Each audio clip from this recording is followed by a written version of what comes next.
Hi guys, Victoria Paxton here, My Psychic Life, My Psychic Wife. So I'm back today. We're in Shepherdstown, West Virginia at the Elmwood Cemetery. I don't know if you can tell by everything in the background, but there's a lot of really old graves here, and I've got a lot of spirits coming through trying to communicate. So anyway, I wanted to do a video.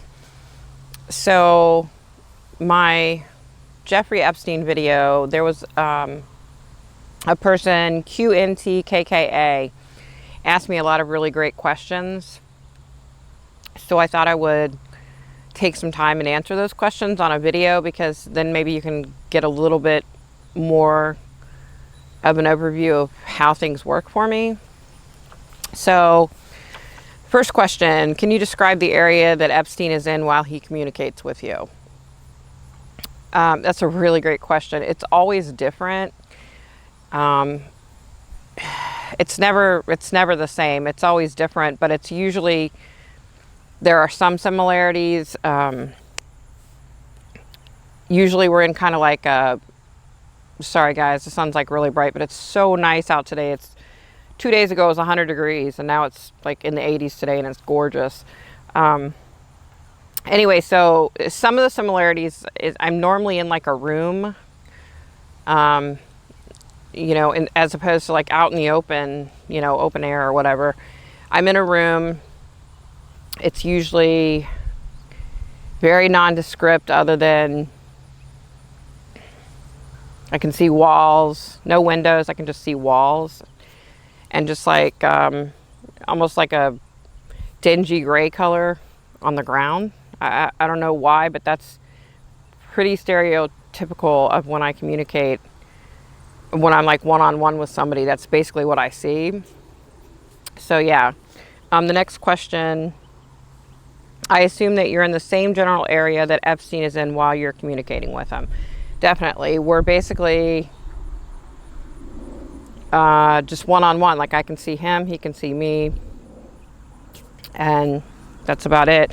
The next question, does he appear as a person or a nondescript form? It depends. That's a really good question. A lot of times I can hear a spirit, but I can't see them. So that's one of the differences. Is sometimes I can see them, and I can see what they look like in their actual form, their human form. And sometimes I can't see them, I can hear them. With Mr. Epstein, I saw him clearly, just like he looked like in life. That's as I saw him in death. So, yeah. When you're in that area, do you see yourself in a body or a nondescript form? That's another really good question. Excuse me. I've always assumed, for example, with Mr. Epstein, I assumed that he saw me as me, since I'm able to see him as him, but I don't know, honestly. I don't know. I do know when I have like visions and dreams, you know, I'm myself. I know that much. But when I'm actually communicating with spirit all the time in this like room, in this like atmosphere, I don't know. That's a good question. I don't know. I don't know the answer to that. Yeah. Were you able to interact with the other doors around him? Okay, I'm assuming what he means by this is when I'm speaking to him, do I have the capability of going and speaking to another spirit? And of course, yeah, I could definitely do that. But when I was with him, I'm just one-on-one. Now, a perfect example is here I'm at this cemetery, and it's a huge cemetery, and there are a lot of really old graves here.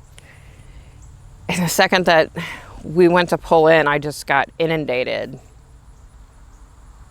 Yeah, just tons of different spirits. And in this case, I can't always see them. For example, when we first pulled in, I was just bombarded, and it was just people. I heard voices, and then I could see some, but the ones that I could see like in their form, they weren't really speaking to me. They were just kind of acknowledging me. So yeah, that's a great question. It's always different. I don't know. It's not ever 100% the same. It's always similar, but it's not always 100% the same. And I know that doesn't really answer your question, but it's kind of hard to answer that question. Are you in the room, the gray room, with all these people around? No, not. I don't think they heard me, but yeah. So, my husband asked me a question like, the room that I'm in. Wait, what did you say? The gray room. Yeah. Are the people at the cemetery? Oh, okay. So my husband was saying, like, when I was describing the room that I'm in with the gray floors and the white walls and everything, he wanted to know if the spirits from the cemetery that are coming to me, if they're in that room. And the answer is no. They're literally just like, I mean, for example, I have a man right here. He's like literally next to me, and I can see him. I can completely see what he looks like. But then I have several people just in my ear that I can't see. This guy I can see, but he's not speaking at this point. But I have a bunch of people in my ear that I can't see. So, okay. Yeah, it's always different. And then how long were you, so he's saying in the time frame within the communication area, how long were you in there communicating with Epstein before you were pulled back through the tunnel? So it's actually a really good description when he talks about a tunnel, because it's almost like, okay, so when I was speaking to him, he was talking to me, I was writing everything down. I was able to see him when I needed to see him, if I needed to see him or whatever. But there are times when the spirit, it's almost like the spirit's pulled through a tunnel. Not me, but it's almost like when they're done speaking, when they're done communicating and they feel like they've gotten their point across or their question or whatever, they're gone. I don't know how to describe it, but literally they're there 1 second and then phew, they're gone. I mean, I have had spirits in the past where I had to close them off because,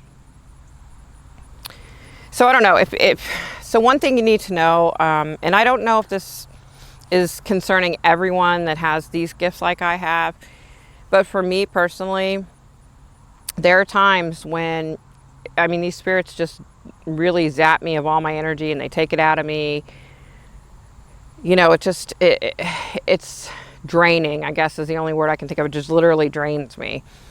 So there have been many times when I've had to, sorry guys, I know I'm squinting, but there's like sun right there. It's bright. There are many different times when I've had to pull myself away and close that communication off. Basically, so I have this room. When my gifts first got really, really strong, I have this room and there are tons of spirits inside of this room, okay?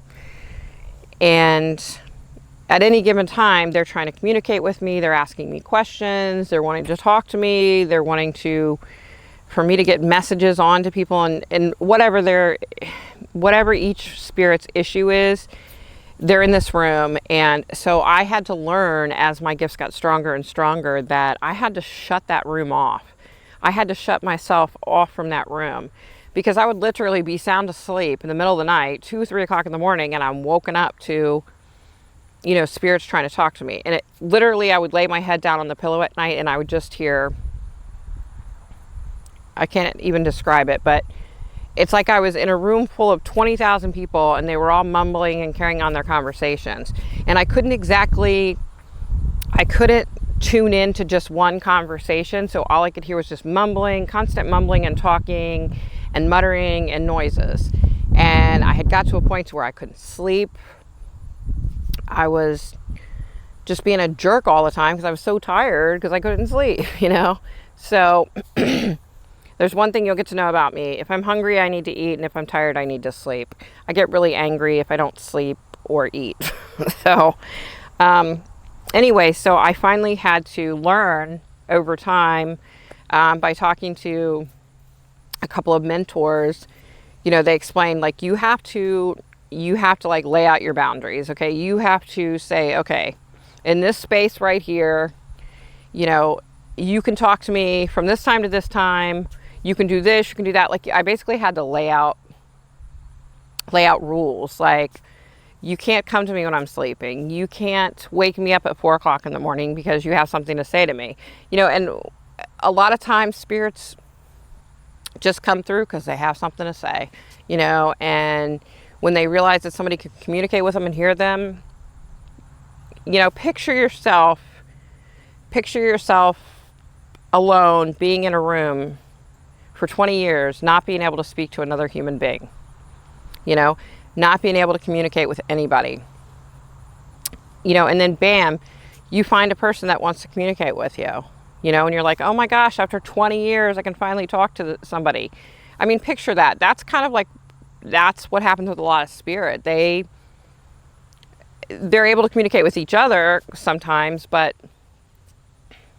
I guess they realize that the other spirits are on the same plane as them, in the same areas they are, and they're like, I don't want to talk to them. You know, I'd rather talk to somebody that, I don't know how to explain, like somebody that's alive. I guess maybe that's what I'm thinking. But anyway, so I had to lay down rules, and I had to say, you can't wake me up at night. You can't come to me after this time. You have to give me this time off and this time off. And I was able over time to start to be able to communicate with them and let them know to where they actually listened to me and said, okay, we're going to back off, you know, and I think everybody has to do that to a certain extent. Every psychic has to do that, because otherwise it would just be draining 24/7. You would just be exhausted. So, so yeah, the tunnel question that he was asking, like I said, it's not like I'm in a tunnel, but a lot of times it's as if the spirits are in a tunnel. And when the conversation's done, poof, they're gone and it's done. So yeah. So QNTKKA, I hope I answered your questions. They were really great questions, by the way. A couple of them I'd never really thought of. Like, for example, how spirit sees me. I never really thought about that until I saw your question, and I was like, wow, that's a really great question. So yeah. So anyway, that's all I've got for right now. So thanks for stopping back by. Take care.